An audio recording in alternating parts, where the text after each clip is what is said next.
kita di kelas yang tengah, Pak. Jadi ibaratnya bisa dijangkau oleh banyak masyarakat dari kalangan SES A sampai D. Jadi dari dulu memang kita positioning garam kapal ini dengan kualitas yang tetap tinggi, tapi harga yang terjangkau. Yang pasti semua masyarakat Indonesia pasti bisa membeli tanpa membebani di keuangan mereka juga.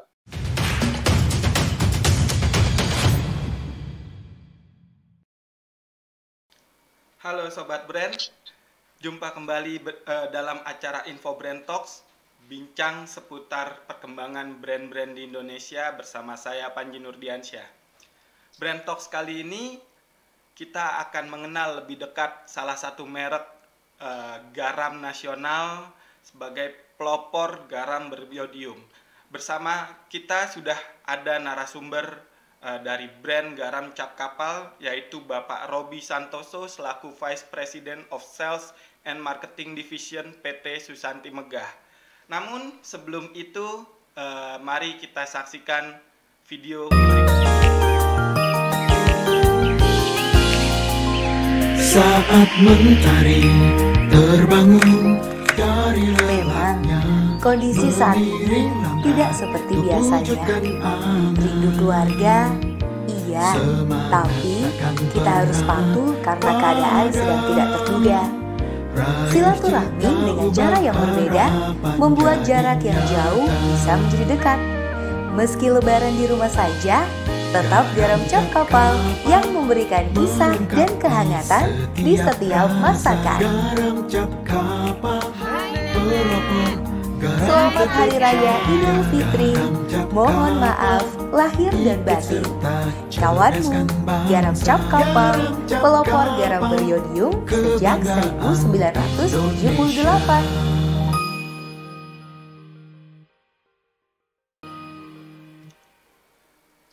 Bapak Ibu, garam sudah menjadi kebutuhan pokok yang kita butuhkan dalam hampir seluruh masakan.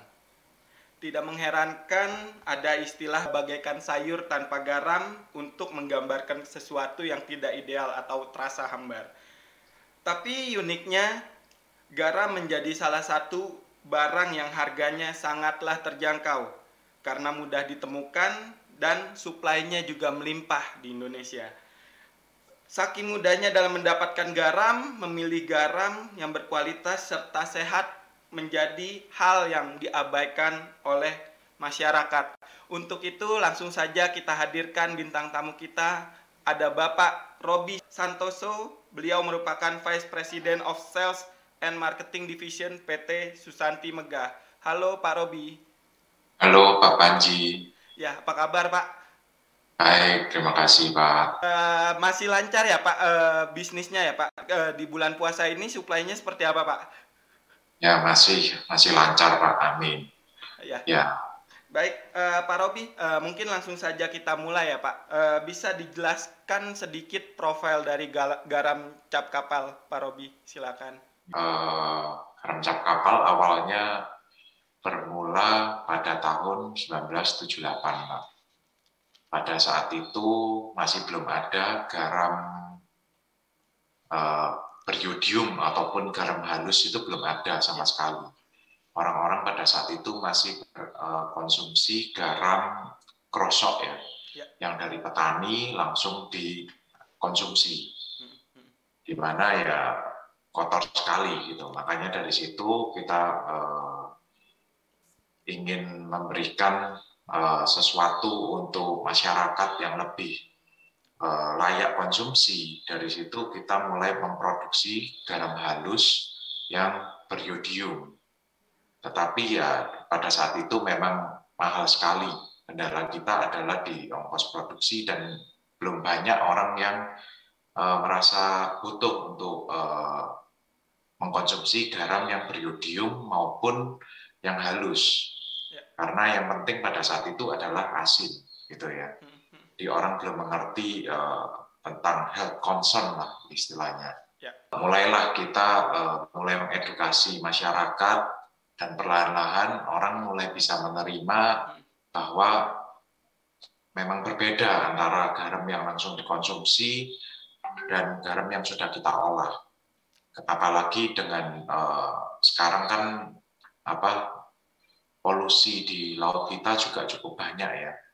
Nah, itu yang terlebih lagi concern kita, jangan sampai masyarakat konsumsi garam yang langsung dari tambak ataupun dari belum diolah terus langsung dikonsumsi, itu sangat berbahaya sekali. Cap Kapal sebagai salah satu brand garam beriodium yang pertama di Indonesia tentunya ya Pak Robi ya.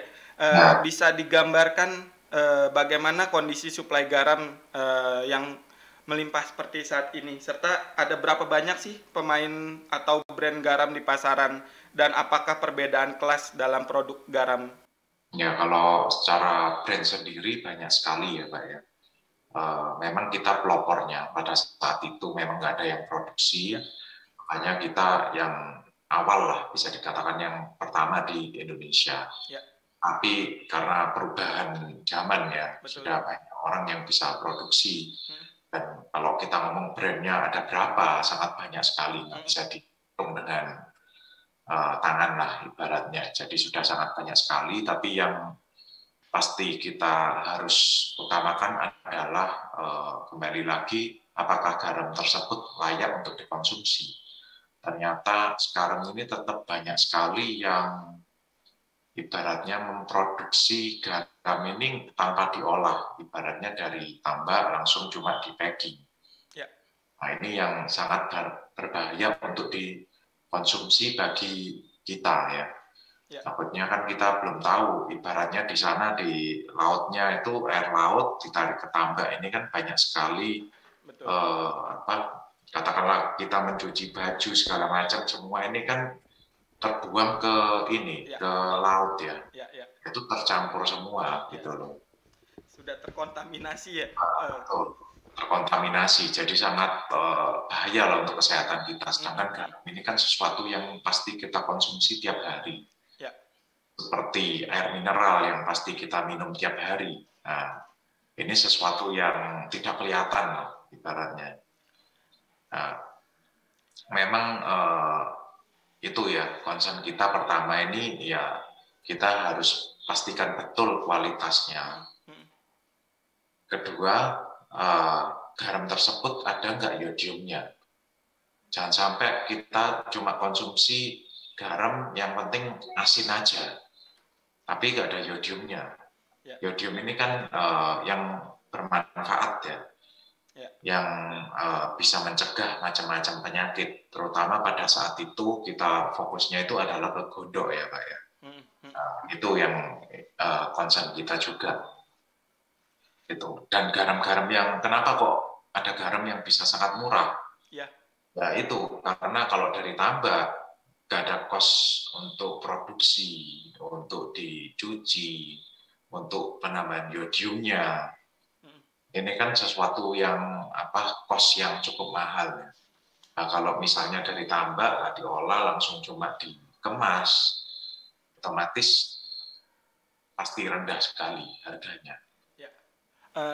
Lalu Pak Robi bisa dijelaskan posisi garam Cap Kapal sendiri untuk saat ini berada di segmen yang seperti apa Pak untuk konsumennya? Nah, kalau kita sendiri, kita di kelas yang tengah, Pak.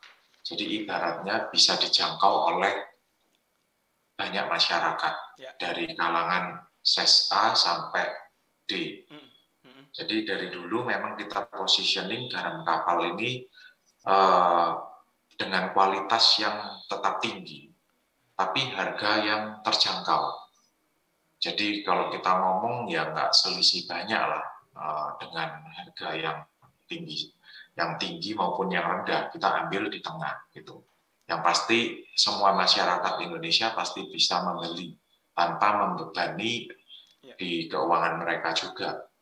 Karena kita juga tahu bahwa garam ini kan sesuatu produk yang dikonsumsi tiap hari ya. Ya, betul. Jadi otomatis kita pasti tidak mau memberatkan masyarakat. Karena garam merupakan hasil dari rakyat, dan kita kembalikan lagi untuk rakyat Indonesia. Oke. Selain tadi yang sudah disampaikan Pak Robi terkait keunggulan-keunggulan dari garam cap kapal sendiri, mungkin adakah yang membedakan khususnya dari brand garam cap kapal dengan merek-merek lain maupun yang sudah beredar di minimarket, di pasar tradisional dan lain-lain? Seperti apa? Apakah ada perbedaan tersebut? Iya. Kalau untuk perbedaan itu kembali lagi memang banyak sekali yang produksi garam sekarang. Memang ya kembali lagi ada nggak yodiumnya yang di produk-produk lain. Kedua, apakah dia sudah diolah seperti pengolahan kita? Garam kapal sudah diproduksi melalui proses pencucian yang berulang-ulang seperti yang bisa kita lihat di foto ini yang ditampilkan. Itu adalah proses pencucian kita. Jadi kan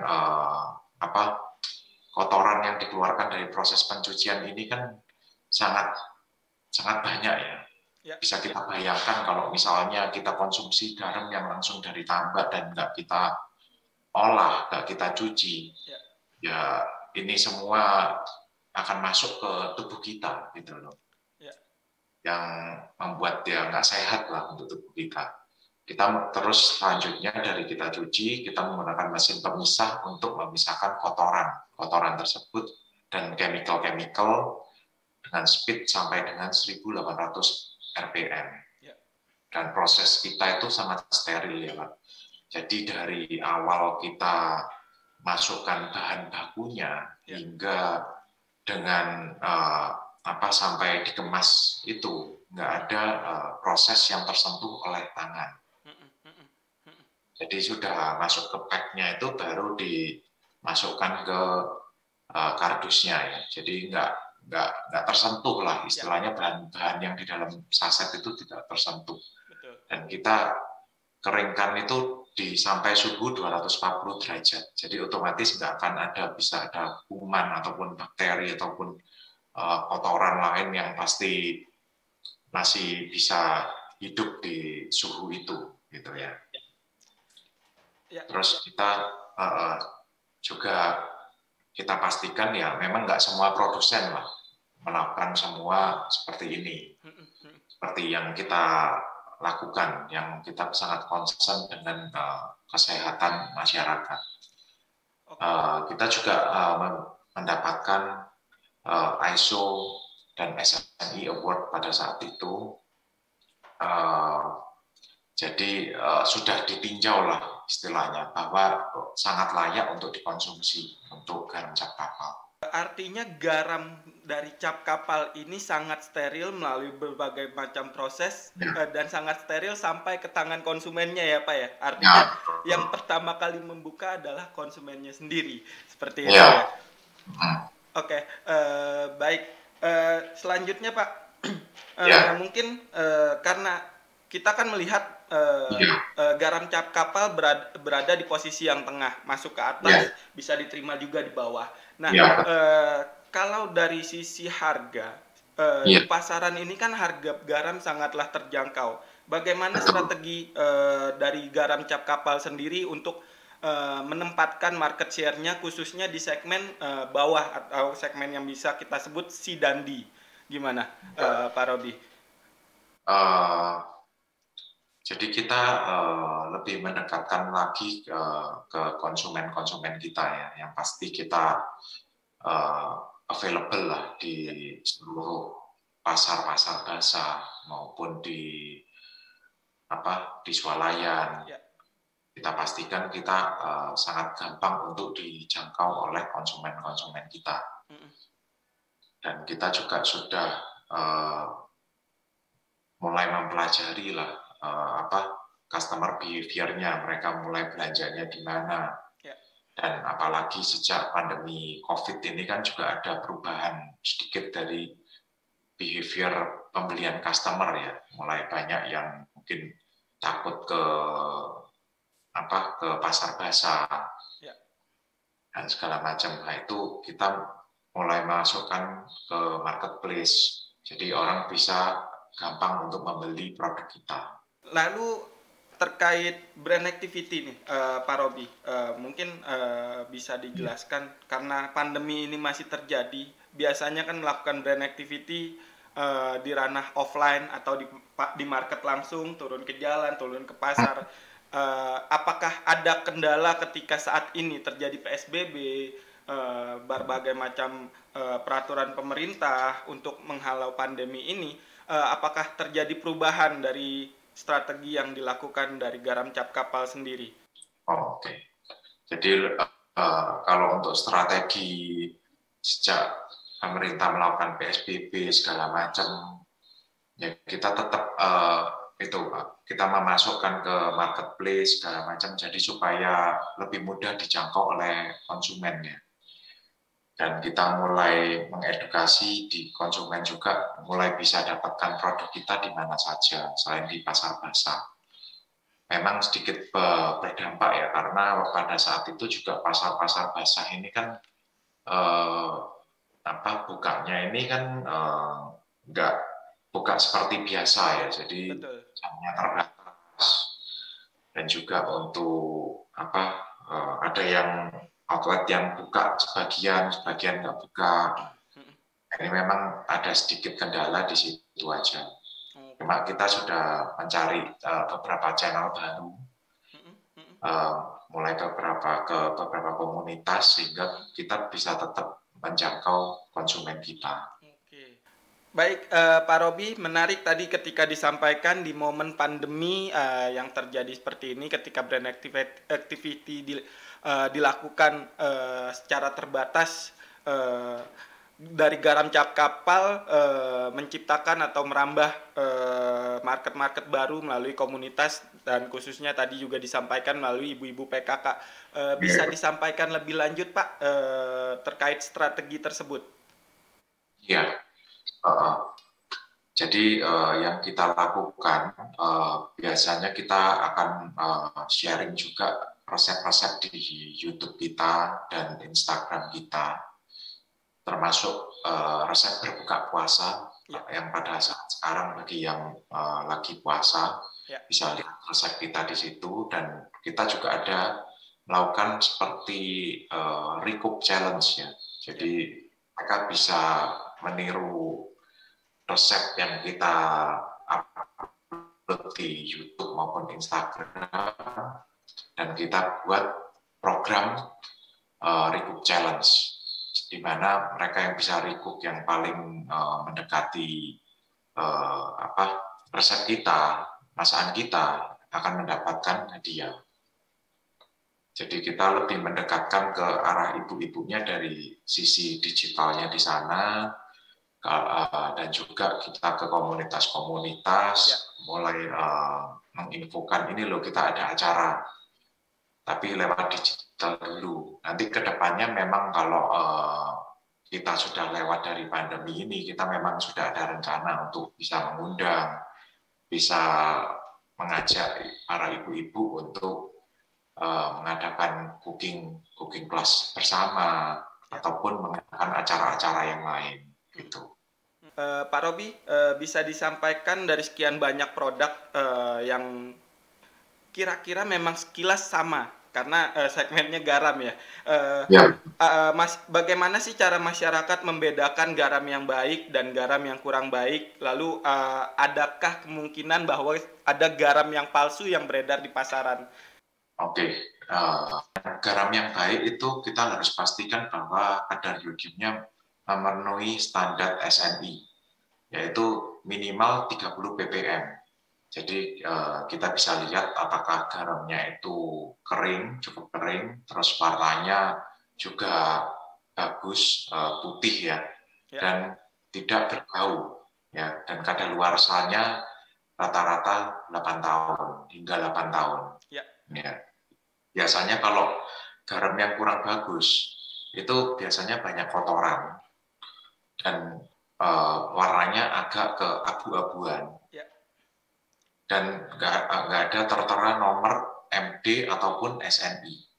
Jadi kita harus pertanyakan garam ini jelas atau enggak, sudah dicek nggak oleh sudah lolos nggak oleh checkingnya dari katakanlah dari lembaga SNI gitu ya.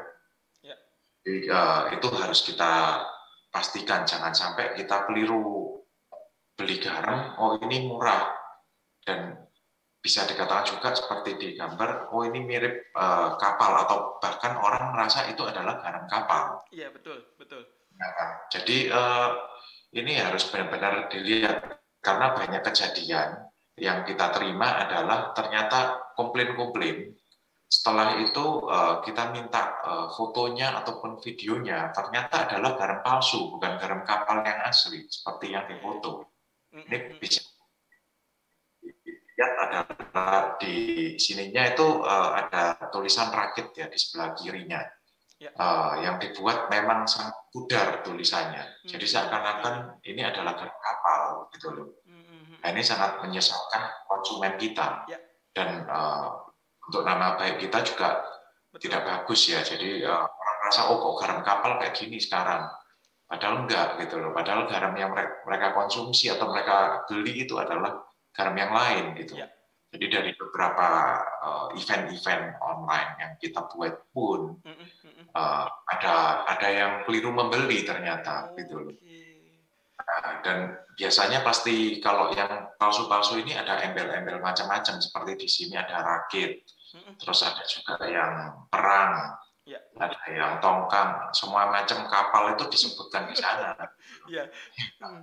Kan punya kita kan hanya garam cap kapal gitu loh. Macam-macam gitu. Cuma yang kita adalah ada logo top brand di sebelah kiri atas untuk yang baru, kemasan terbaru kita. Ya, jadi para konsumen benar-benar harus aware gitu untuk yang mereka pilih itu asli atau enggak gitu loh. Dan di belakangnya itu kita juga sudah ada logo bangga buatan Indonesia. Karena memang kita kan 100% murni buatan Indonesia. Bahkan bahan bakunya pun kita juga ambil dari petani di Indonesia juga, gitu. Kita nggak menggunakan bahan-bahan dari luar negeri ataupun gimana, enggak. Jadi pure 100% Indonesia. Terkait adanya produk-produk tiruan dari garam cap kapal di pasarannya. Saya tertarik ingin menanyakan bagaimana cara dari garam cap kapal memberikan edukasi kepada konsumennya untuk memilih atau membedakan garam yang palsu dan garam yang asli dari cap kapal sendiri. Iya. Kita sendiri kalau edukasi di pasar-pasar ada yang kita lakukan dengan pembuatan stiker, jadi ataupun spanduk. Jadi orang-orang kalau yang ke pasar itu bisa lihat lebih jelas ya. Oh ini loh yang asli, ini yang palsu. Dan selain itu kita juga melakukan edukasi ke outlet-outlet, ke toko-toko yang penjualnya. Terutama kita infokan ini loh yang asli, kamu jangan beli yang palsu. Nanti akan ada kendala juga di legalitas juga, seperti yang di slide sebelumnya itu kan juga di mana yang cap rakit kapal ini juga meminta maaf bahwa mereka telah memalsu produk kita. Nah, di sini kita mulai lakukan edukasi ke outlet-outlet bahwa ini loh kalau sampai kamu jualan yang palsu itu juga nggak bagus untuk toko kamu sendiri gitu loh. Betul. Jadi bukan untuk kepentingan kita juga, tapi ini untuk konsumen juga, untuk kebaikan konsumen. Jadi kalau kamu jual palsu, nanti kalau ada apa-apa dengan konsumen yang konsumsi, otomatis juga nama baik toko mereka juga akan terdampak kan. Ya, betul.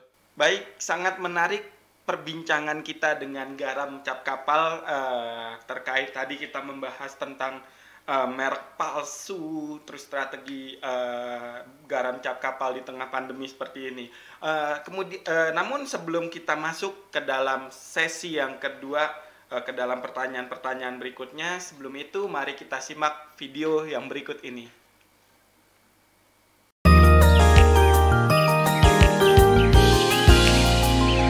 saat mentari terbangun dari lelahnya. Kondisi saat ini tidak seperti biasanya. Rindu keluarga, iya, tapi kita harus patuh karena keadaan sedang tidak terduga. Silaturahmi dengan cara yang berbeda membuat jarak yang jauh bisa menjadi dekat.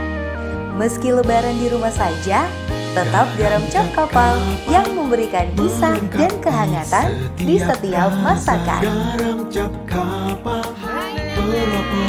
Selamat Hari Raya Idul Fitri. Mohon maaf lahir dan batin.